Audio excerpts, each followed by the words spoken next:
Today's episode 949 is Significant Saturday. I won't run one of these specials every week, but every now and then I want to air something a little different. Something about the other side of your life. The one where you're a human being, not a human doing. You are significant, not because of what you produce, but just because of who you are. So today you'll get a few of the books I have loved that have helped me remember that. So here are 11 book recommendations from me to you. I hope you find one that you enjoy. This is the 10-Minute Teacher Podcast with your host, Vicki Davis.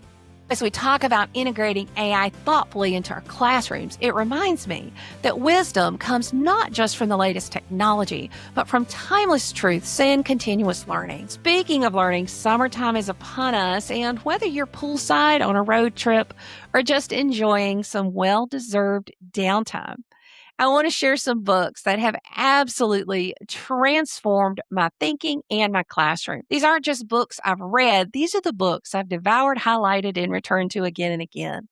In fact, looking at my Readwise library, I've highlighted over 6,800 passages from these books combined. Let me start with a book that's absolutely essential for anyone using AI who wants to honor their Christian faith. The Age of AI by Thacker. He says, quote, AI is doing things like driving cars around our streets and automating countless jobs that were created for humans. AI is changing everything about our world and society, and we aren't prepared, end quote.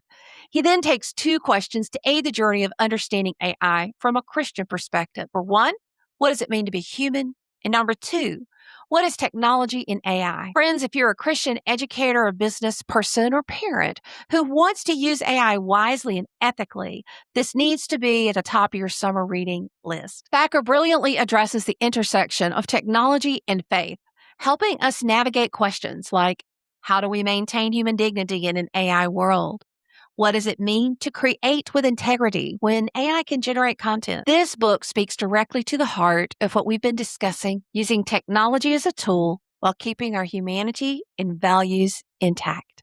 So book number one, The Age of AI by Thacker. After reading that book, read The Future is Faster Than You Think, How Converging Technologies Are Transforming Business, Industries, and Our Lives by Peter Diamandis and Stephen Kotler. They make a point in the book and they say, quote, every time a technology goes exponential, we find an internet-sized opportunity tucked inside. Think about the internet itself. While it seemingly decimated industries, music, media, retail, travel, and taxis, a study by McKinsey Global Research found the net actually created 2.6 new jobs for each one it extinguished. There's a lot of hope as you read this book, and it'll help you understand the big picture of what things are happening. So my book number two, The Future is Faster Than You Think, by Peter Diamandis and Stephen Kotler. Now, let me share a book that's been a companion to me for many years, How to Stop Worrying and Start Living by Carnegie. This is one of my favorite passages. He says, quote, one of the most tragic things I know about human nature is that all of us tend to put off living. We are dreaming of some magical rose garden over the horizon instead of enjoying the roses that are blooming outside our windows today. Carnegie's wisdom from decades ago feels more relevant than ever. Carnegie also says the most relaxing, recreating forces are healthy religion, sleep, music, and laughter. Have faith in God, learn to sleep well, love good music, and see the funny side of life. Book number three, How to Stop Worrying and Start Living by Carnegie. For those of you feeling overwhelmed or burned out, and let's be honest, who isn't after this school year, I recommend Necessary Endings by Henry Cloud. Cloud opens the book and says, today may be the enemy of your tomorrow. In your business and perhaps your life, the tomorrow you desire and envision may never come to pass if you do not end some things you are doing today. This book taught me that sometimes the most life-giving thing we can do is let go of what's no longer serving us. Cloud writes about how endings aren't failures. They're often the doorway to new beginnings. Book number four, Necessary Endings by Henry Cloud. For my author and creator friends, Die Empty by Todd Henry is a must-read. Now, the title sounds morbid, but here is what he says. The most valuable land in the world is the graveyard. In the graveyard are buried all of the unwritten novels, never launched businesses, unreconciled relationships, and all of the other things that people thought, I'll get around to that tomorrow. He also says there is an overemphasis on celebrity and recognition in our culture, and it will eventually be the death of us. Cultivating a love of the process is a key to making a lasting contribution. With only 1 in 4 people in the world feeling they are living up to their creative potential, he reminds us that your legacy is built one decision at a time. Todd Henry's message is life-giving. Don't go to your grave with your best work still inside you. Book number 5, Die Empty by Todd Henry. And if you're looking to build sustainable systems for capturing and organizing ideas, especially important in our information-rich world, Building a Second Brain by Tiago Forte. It revolutionized how I manage knowledge.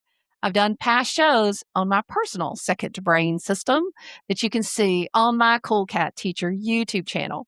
So book number 6, Building a Second Brain by Tiago Forte. Friends, I'd be remiss if I didn't share the book that has the most highlights in my entire library.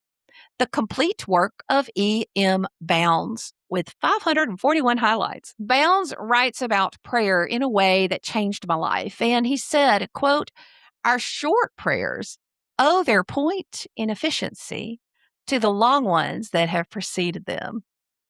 Book number 7, The Complete Work of E.M. Bounds. And for daily encouragement, Springs in the Desert by Lettie Cowman offers devotional thoughts that feel like cool water on a hot summer day. As she cared for her husband for many years who was terminally ill, she and her husband looked for things that encouraged them, and then they put them into this book.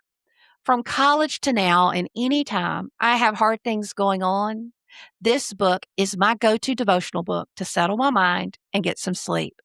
Book number 8, Springs in the Desert by Lettie Cowman. And I love books that encourage me and help me think. Maxwell has these small books he calls the 101 series. They are perfect for reading a chapter and then having your adult children read it and discuss them at the table. He says, quote, "Hoping for a good future without investing in it today is like a farmer waiting for a crop without ever planting a seed." Maxwell also says you can have anything you want, but you cannot have everything you want. Life's about choices, isn't it? So book number 9 is actually a book series, John Maxwell's 101 series. I like the small little individual books because I can share them even though it is in a big, large book too.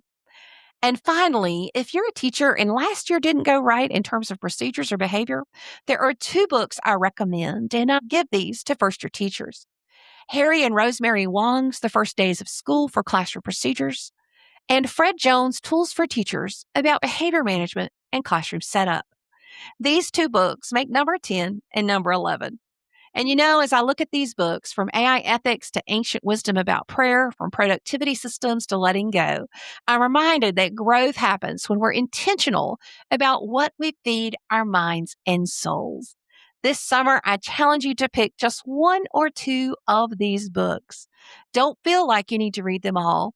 Choose what speaks to where you are right now. Remember, we're not just educators or business people, we're lifelong learners. And the beautiful thing about summer is it gives us permission to slow down and dig deep into ideas that can transform not just our work, but our lives.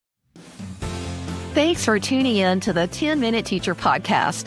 Watch the video version of this podcast and catch my new radio and TV show, Cool Cat Teacher Talk, on YouTube and a radio or TV station near you. Join my Cool Cat Teacher Classroom Matters newsletter at coolcatteacher.com/newsletter. Leave a review if you found this helpful. See you later, educator.